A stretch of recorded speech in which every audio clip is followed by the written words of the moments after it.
Hello, is this on? Yes, so, just kidding. So, I'm going to do a 1-hour presentation in 12 minutes, and is Dr. Bontempo still here? It's going to scare the heck out of him. I'm really going to tell you guys, not going to give you a ton of advice, but I'm going to tell you about what's going to happen in the future, the near future, and how you can be part of it and stay relevant instead of going into hiding as part of the resistance as bots take over. So, just a little bit about what I'm going to talk about myself and my background and why I believe in this vision of the future. We're going to talk about digital impact on today's connected humans. That's all of you guys. I'm going to talk about the second machine age and the rise of robots. And then we're going to get into awesome, cool acronyms like robotic process automation, machine learning, artificial intelligence, and universal basic income. And I promise there won't be a quiz, but I do promise that at least 2 or 3 of you will find this quite interesting and you'll take away something. And then, to tie it all in, I'm going to talk about the future of human capital. That's you guys in the workforce and how you can be part of that and position yourself for success. So, I've spent 20 years, ever since I was like 2 years old, working with large companies like Eli Lilly, Boeing, Delta, Hertz, Microsoft, and talking to them about their human capital and their people and who they're trying to hire.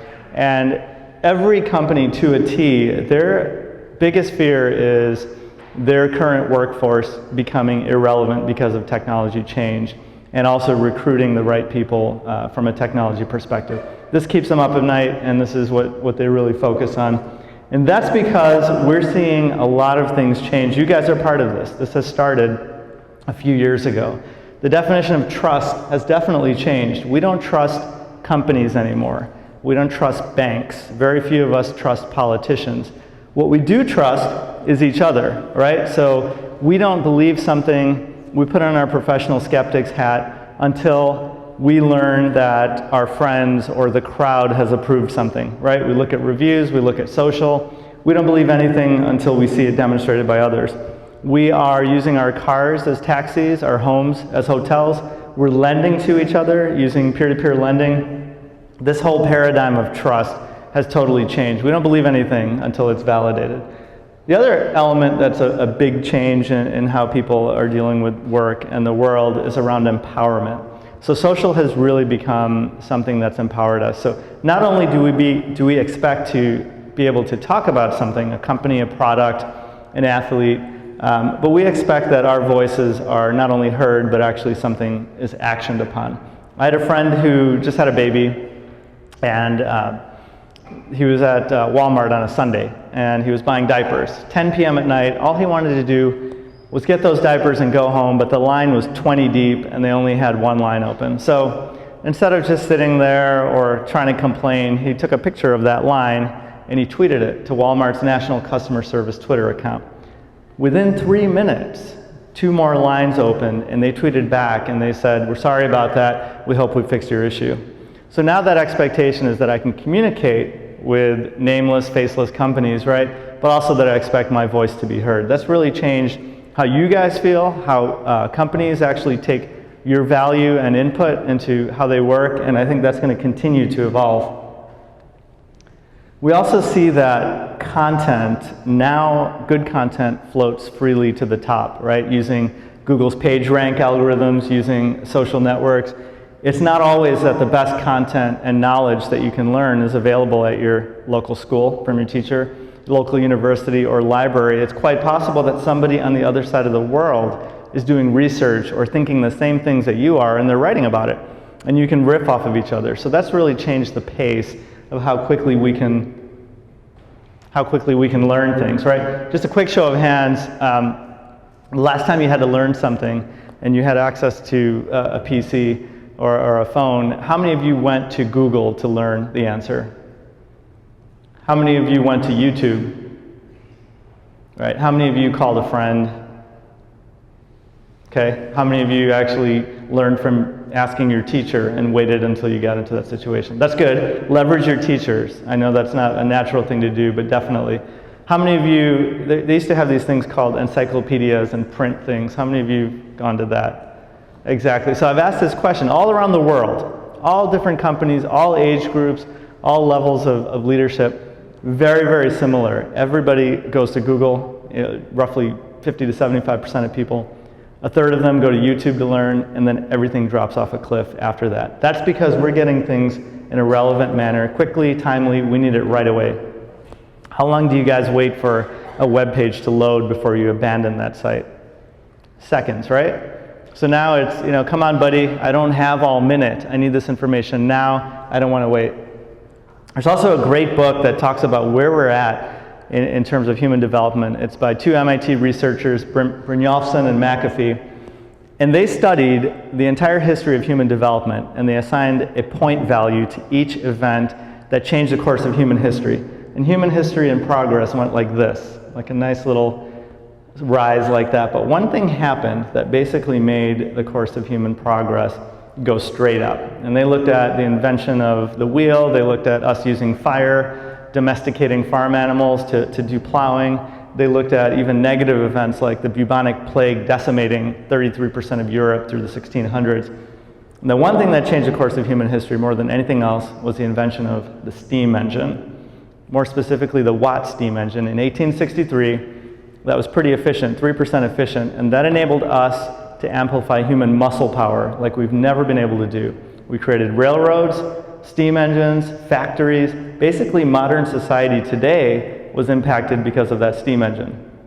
They are saying that right now, because of technology, we are at the beginning of the second machine age in which we're going to use technology to amplify human cognitive power and thinking the way we used machines to amplify human muscle power. And the changes are going to be so great that it's going to impact everybody and every job going forward. There's never been a better time to have highly specialized skills, never been a worse time to have ordinary skills. So if we look at robots and bots, what do I mean by that? Well, originally we thought of robots as physical things that moved around, that did things to help us. Kind of like a search and rescue dog. They're really good at finding people, bringing them things to help save their lives, and they just do that one purpose. So we've really, in the history of robots, it's focused on physical labor. But what we found is it's really hard to make a robot do things like understand where it's at and walk around. It takes a lot of computational processing power. But what's real easy to do is to replicate human cognitive power. So high-level thinking is real easy to do with technology. It doesn't take a lot of resources, and that's kind of scary. So what really happens is, we've seen this in the past few years. We've seen chatbots, transactional bots that will get things done, info bots, art bots that create art that you couldn't tell was created by a computer, right? They're also writing articles and essays that get published, people don't know. There's also game bots that will figure out how to solve a game much faster than a human can, just by trial and error. And you don't have to treat that or train that bot to understand it. And then you guys use this today. Everybody who's got an Alexa or a device, Apple or Android phone, you're talking into your phone using natural language dialogue, and that's going to continue. So all of these things are designed to help us in the field today. If you're a doctor and you're trying to keep on top of your specialty, you would have to read 160 hours a week. That only leaves 8 hours for you to go ahead and sleep or deal with patients. So IBM Watson has a tool that helps doctors diagnose patients. Sephora has a great chatbot in Facebook and Kik where it can actually recommend products for you based on your skin type, your age, your needs. There's already doc bots in Skype where you can tell it certain things about you and it'll tell you what kind of doctor you should see. And then I won't get too much into this, but Microsoft released a bot about 18 months ago, and they didn't teach it anything. They let the crowd teach it, kind of like a baby. And what happened was the trolls found the bot and taught it some very unsettling things, but it was Microsoft pulled it, and they were publicly apologetic, but in reality, that's exactly what they wanted it to do. They didn't want to predispose that bot to anything. They wanted to see what the crowd could do, and so that was a success internally. At Xerox, we spent a lot of time taking boring, repetitive tasks that are prone to human error and automating them. It can be anything from doing calculations in a spreadsheet, approving loans. We even had bots that detected when somebody on the phone was angry and they needed customer service. Either the tone of their voice is angry or they push the operator button like 9 times trying to get to a human.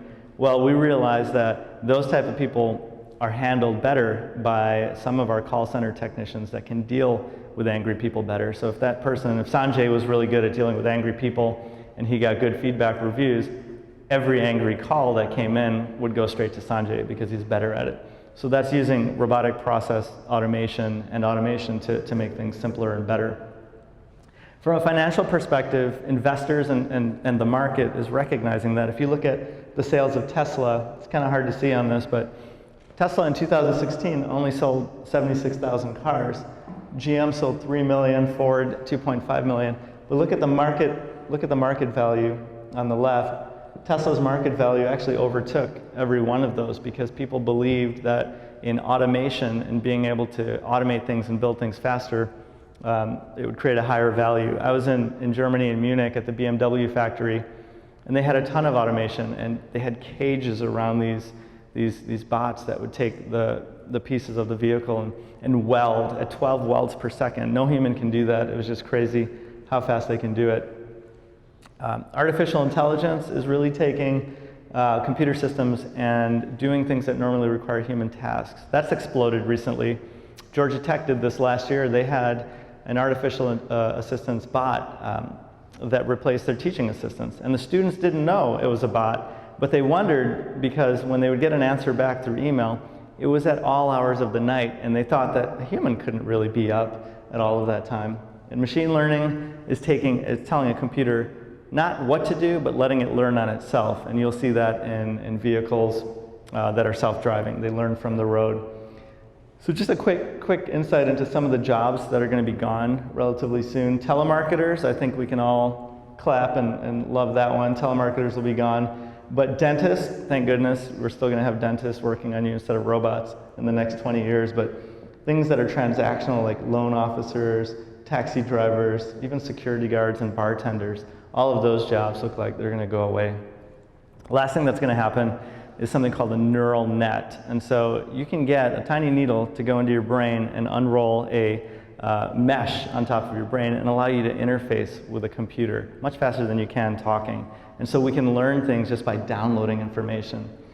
So you don't want to become this common house cat in terms of value, right? You want to be relevant. So what you want to do, what's the most important thing to learn? Well, this guy, Elon Musk, who started Tesla and Solar City and the Boring Company and Neuralink, he says two things. Understand the how and why of things. Understand how things happen. So it's okay to read a book on how to build a computer or take apart an engine, but until you do it and you get hands-on and you learn on your own instead of memorizing things, you really can't understand it. Also, ask why. Why is this relevant to me, and understand it. You might get some great answers from your teachers. Our brains have evolved to not allow information to stick that we don't think is relevant. So make sure you ask the why. And I'm going to close with that. Have a growth mindset, by the way. Just 4 little things here. All of those movies about catastrophic futures with bots taking over, they actually could happen. I just wanted to warn you guys. But never count out the human race, because we are resilient. We have a gift for innovation. Be hands-on and challenge yourself to understand the why and how. And always have a growth mindset, which means you never want to stop learning, ever. There's always something to be learned. Thank you, guys.